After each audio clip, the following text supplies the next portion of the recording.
What up, Salvador Briggman here. Welcome back to the Crowdfunding Demystified YouTube channel. On this channel, we talk about crowdfunding and many different categories of crowdfunding and why the heck would you even want to launch a crowdfunding campaign? Well, I have been listening because I've been getting lots and lots of emails from you guys. If you go to my website, CrowdCrux, you can send me an email there. Just go to the contact section. And I've been getting a lot of emails from people being like, Sal, this is so cool, but could I actually launch a business doing this? And what are some of the things that go into raising money for a business when it comes to crowdfunding? So I'm making this video for you, the people that have reached out and they're interested in learning more. I'm gonna be covering that in depth on this particular YouTube video. I hope you enjoy it, and it's coming up in just a second.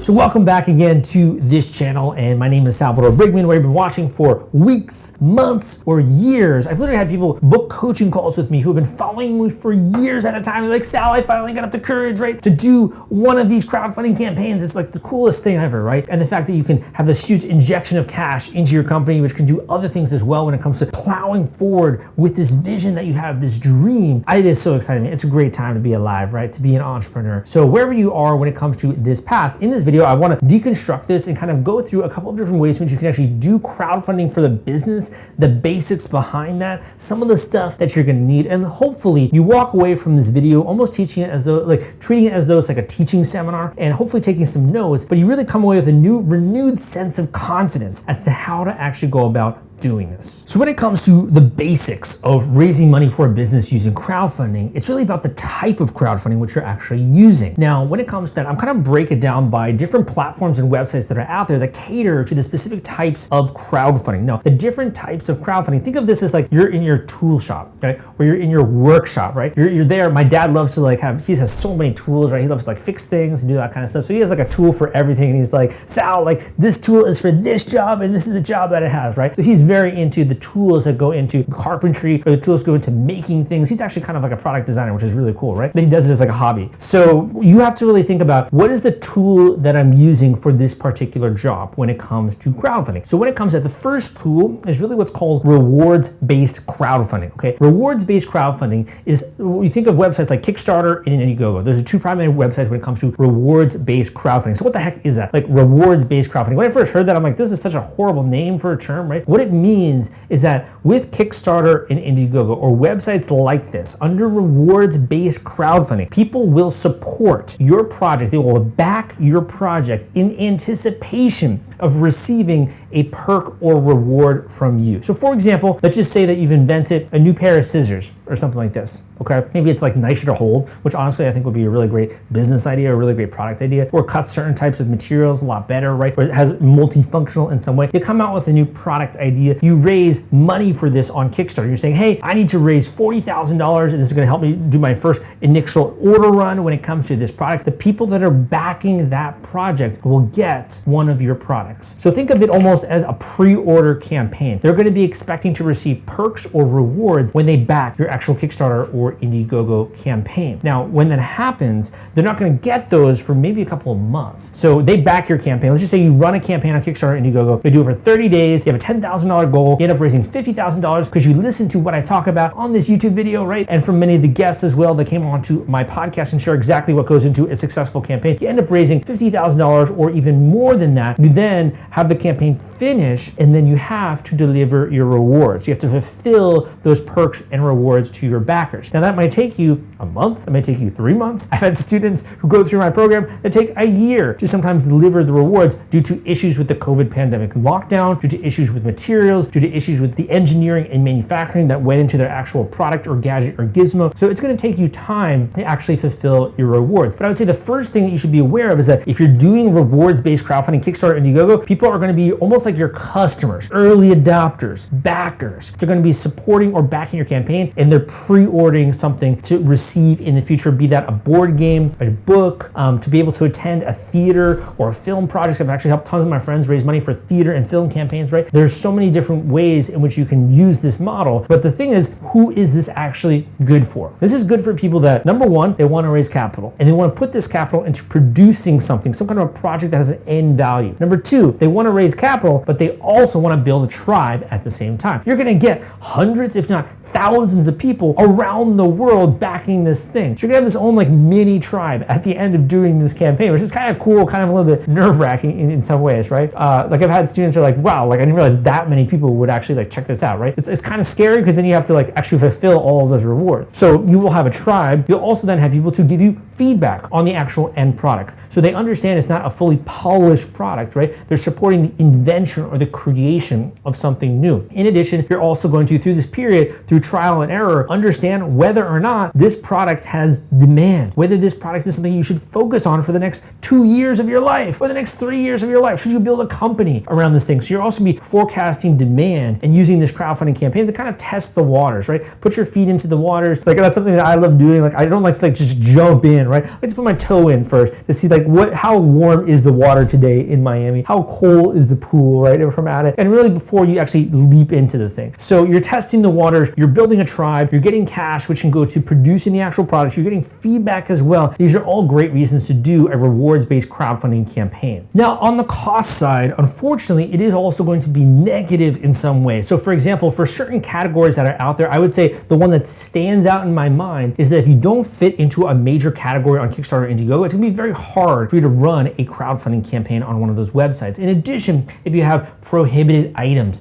occasionally I'll have a student that's doing something that's kind of similar to a weapon, maybe not exactly. So for example, maybe like a home defense kind of thing, or for women, if they're out there and it's very dark out and like a pepper spray kind of companion or something like that, sometimes those types of products might fall into a gray area. So you also want to research the prohibited rewards. You can't offer like a genetically modified organism, right, as a reward. You can't sell securities. Like you can't do those types of things when it comes to Kickstarter and Indiegogo. And the last one I would say is to be aware of certain categories that are a little bit more difficult. So the software category is a tiny bit more difficult on Kickstarter and Indiegogo. However, there is a proven strategy that actually goes into launching a software campaign. So you should book a one-on-one coaching call with me if you are in that category, because it's actually very different than a lot of the other marketing that goes into like general Kickstarter campaigns. So that being said, that's rewards-based crowdfunding. Let's talk about the next form. Want to take all the stress out of fulfilling your Kickstarter rewards? Fulfillrite is the turnkey solution that puts product delivery on autopilot. The Top Campaigns uses trusted high-tech provider to store, package, and ship their products. Focus on growing your business. Leave shipping to the experts. Don't wait. Get a custom quote from Fulfillrite today. Link in the description. So you're raising money for a business. You're like, oh, Sal, I gotta keep the lights on. I gotta pay people. I gotta buy inventory. I have to invest in your coaching, right? I gotta spend money on marketing. I gotta do all these things. Where am I gonna get that funding to do that? Well, another answer when you're using crowdfunding as one of the instruments to do this is that you can use what's called debt crowdfunding. So debt crowdfunding is just as it sounds. You're basically raising capital, but there's the onus of you having to repay that capital over time. So two of the websites that come to my mind when I'm talking about debt crowdfunding, one is Prosper. You can get a personal loan or a business loan, and a bunch of people are basically investing in you and providing the capital for that loan. So rather than having like a banker or like an institutional investor or something like that, you have individuals which are funding that loan. Thus, it is crowdfunding. So you might be raising money in that way and then using that money to go out there and to buy services or to have vendors that can help you out with your business, or when it comes to advertising or whatever, right? There's debt crowdfunding in that way. Another good website to think about is called Kiva. So I've actually done a bunch of talks in New York. I've done a bunch of seminars, online seminars as well, with the folks from Kiva. And what they do is they actually will give you a upwards of $10,000 no interest loan for micro entrepreneurs, for entrepreneurs in the United States and around the world, if you're trying to raise capital that way. The big difference is that this is what's called social capital. So what ends up happening with Kiva is that in order for you to actually be launched into the Kiva marketplace and to get access to other investors or people that are actually lending you money and funding your loan, you got to be willing to introduce it to your friends and family first, and they have to hit a certain KPI in terms of funds which they are first contributing to the fundraiser for it then to be released to the larger marketplace. This is kind of a form of microfinancing, and I really like the Kiva model, and I actually think it's brilliant. It's really cool, right? So Kiva is another way in which you can use debt crowdfunding. Who is this good for? This is good for you if you just want some cash to be able to spend on necessary working capital expenses or necessary expenses that go into production. I would go on limb saying that almost every entrepreneur at some point in your life is going to use debt. And even the larger companies, you look at the balance sheet, you look at the profit and loss of large companies on the stock market, it's huge the number of companies that are using debt, whether that's when it comes to their equipment or when it comes to real estate or when it comes to different investments which they're making. So debt is a necessary instrument in the entrepreneur's toolbox that you should understand the pros and cons of. I myself, getting started, use debt. Things like credit cards, right? To be able to help when it comes to working capital, when it comes to revenue coming in versus costs going out. You have to understand how to use debt in order to maintain and scale your operations over time. However, it's not going to be for you if you think you can pursue some of these other ways of earning capital, if they sound more interesting to you, or the next one, which I'm going to be covering in this video, which is equity crowdfunding. So I'll tell you a quick story. When I was in college at George Washington University, and I bounced around to like a bunch of different majors, and I ended up doing econ as my major, and I had to do this mini econ thesis, and I couldn't figure out what I wanted to do it on, and finally I decided that I was going to do it on crowdfunding. I wanted to do it on equity crowdfunding. However, there wasn't enough data out there because equity crowdfunding was in no way as popular as it is today. It literally took almost 10 years for equity crowdfunding to catch on, which is like insane and crazy, right? So I ended up doing my econ thesis on Kickstarter and did a logistic regression comparing different categories on Kickstarter and the variables that affect success. So for example, in some categories, your social network matters more than in other categories. The variables that affect success or the percentage chance, right? So when it comes to equity crowdfunding is actually something that's been seeing a huge bonanza, specifically when they raise the limits of how much you can actually raise using regulation crowdfunding. So equity crowdfunding is different from the other types, which I mentioned previously, in that when people are backing your project, they're actually investing in your company. So they're not necessarily expecting you to deliver any perks or rewards, and you're not having to make debt repayments. It's actually that they're becoming an investor in your company. Now you might be giving away a certain percentage of your company in order to do this, but you're basically raising a seed round of capital from the crowd. And it is now legal to be able to do this using regulation crowdfunding. So you might have actually seen some people actually promoting regulation crowdfunding campaigns, even using it for real estate. It's really just, to me, like just a beginning of innovation when it comes to this space. So in doing this, you can raise capital from the crowd. I've been covering more and more Republic, Start Engine, Seed Invest, WeFunder campaigns that have been doing just that, raising millions of dollars almost very easily, I would say, when it comes to marketing. If you're comparing marketing between regulation crowdfunding and Kickstarter, it's like crazy how easy it is, right? I've been covering way more campaigns that are doing just this. So you can do this under equity crowdfunding, also known as regulation crowdfunding. Who is this good for? This is good for you if you're trying to raise a seed funding round, if you also are able to put together a really good pitch deck, if you're able to put together a pitch video, if you understand the business behind what you're trying to do. So not just like coming out with a new product, but what's the market size, right? What is the management team going to be like? How are you actually going to scale operations? What size of business is this going to be? Are you going to have an exit opportunity? Eventually, you're going to be sold or go IPO. You need to be thinking about this when you're bringing investors on board using a regulation crowdfunding campaign. The greatest thing about this is that if you raise, let's just say $500,000, you can decide to spend that money as you would like. You can put it into whatever it is you want when it comes to your business expenses. Here's the downside. You're going to be bringing on investors. And for some of you, you're like, no, I would never give away money when it comes to investors. Other people understand that I'd rather have a larger piece when it comes to the entire pie and just try to keep the pie to myself, right? And I'd rather have maybe like a multi-million-dollar company and own a portion of that rather than having a smaller operation. I would say another downside when it comes to doing a regulation crowdfunding campaign is just the fact that there is more understanding. I've been trying to put out way more videos on this, guys, and I know there's just not a lot of good education on this. It's very dense. It's very like, financial jargon. So I've been trying to make this easier, right? When it comes to regulation crowdfunding, putting out more easy to digest and understand. I'm still working on getting out even more content for you guys. So I would say one of the biggest drawbacks, again, the fact that you are acquiring and taking on investors, but also there's a little bit more understanding when it comes to actually how to raise capital.